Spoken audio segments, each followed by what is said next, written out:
Leo nataka nikusimulie hadithi nzuri sana kumhusu mwanaume aliyekuwa mzuri wa kuvutia, aliyekuwa anaoa wanawake na wanawake wanapotea katika mazingira ya kutatanisha. Nina imani video hii itakupa funzo kubwa sana katika maisha yako.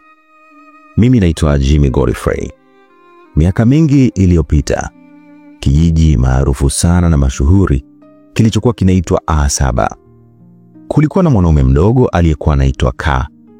Alikuwa ni handsome, mwili wake ulikuwa na misuli, sauti yake ilikuwa ni nzito kama upanga, na uso wake ulikuwa ni mkunjufu uliomfanya atambulike kwa urahisi sana. Lakini K hakuwa handsome tu, alikuwa ni tajiri sana. Alikuwa na nyumba nyingi nchini kwao, alikuwa na magari ya kifahari na alikaa kwenye jumba kubwa lenye vyumba vingi, hadi kama kila siku angekuwa anabadilisha chumba, bado vingine vingebaki mwishoni mwa mwaka. Alikuwa mwenye hoteli nzuri nyingi za kifahari, alikuwa na vilabu na maduka makubwa kila kona ya mji.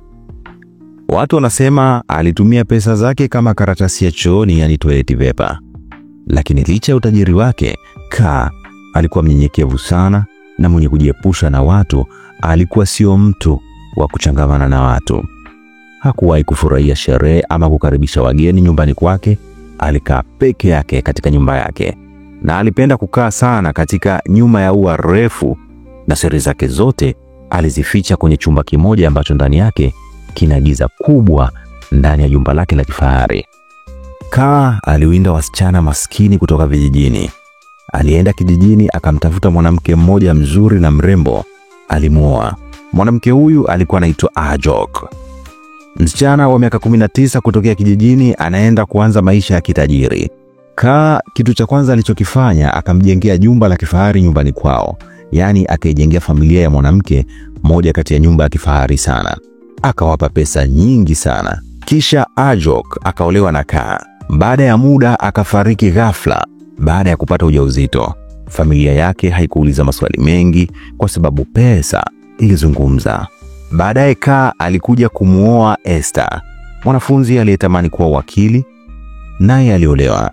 Baadaye akamuoa Zainabu, msichana ambaye alikuwa ni Muislamu kutoka Kano, na wanawake wengine akaja kuwaoa baadaye.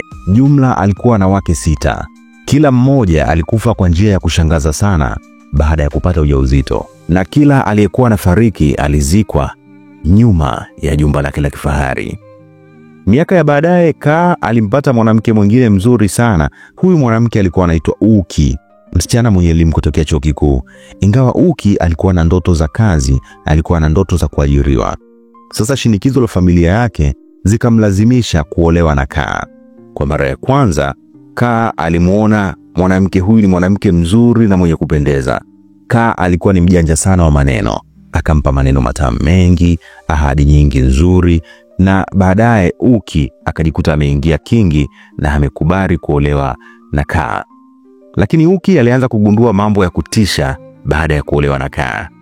K alivyogundua Uki anampeleleza, akamficha katika jumba lake la kifahari na akamwambia, wewe hauruhusiwi kuondoka na hakuna ruhusa ya mzazi wake yoyote kumtembelea hapo nyumbani. Sasa Uki baada ya kukaa muda mrefu na hajapata mimba, ikambidi kila nyakati za usiku akawa anatoweka na kuanza kupeleleza katika jumba hilo la kifahari baada ya kuona ni kwa nini sishiki mimba. K alianza kumtishia Uki kwamba, wewe naomba ubaki humu ndani na usipeleleze chochote kile. Kama unahitaji matatizo ya kupate, endelea kujifanya mpelelezi katika jumba hili la kifahari. Uki akaanza kuchunguza nyumba hiyo taratibu. Baadaye anakikuta chumba cha siri ambapo humo ndani ni giza limetawala. Baadaye Uki anaingia katika hicho chumba, anagundua kuna miili 6 ya wanawake waliolewa zamani na huyu mwanaume wake, na wote wakiwa katika matumbo yao wana ujauzito. Uki alishtuka sana baada ya kuona hali hiyo.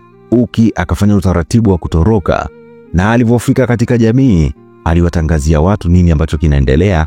Akaenda kushtaki polisi. K alikiri kwamba alihitaji kuua wanawake 7 wajawazito kwa lengo la kuongeza maisha yake kwa uchawi, lakini muda wake ulikwisha kabla ya kumuua Uki.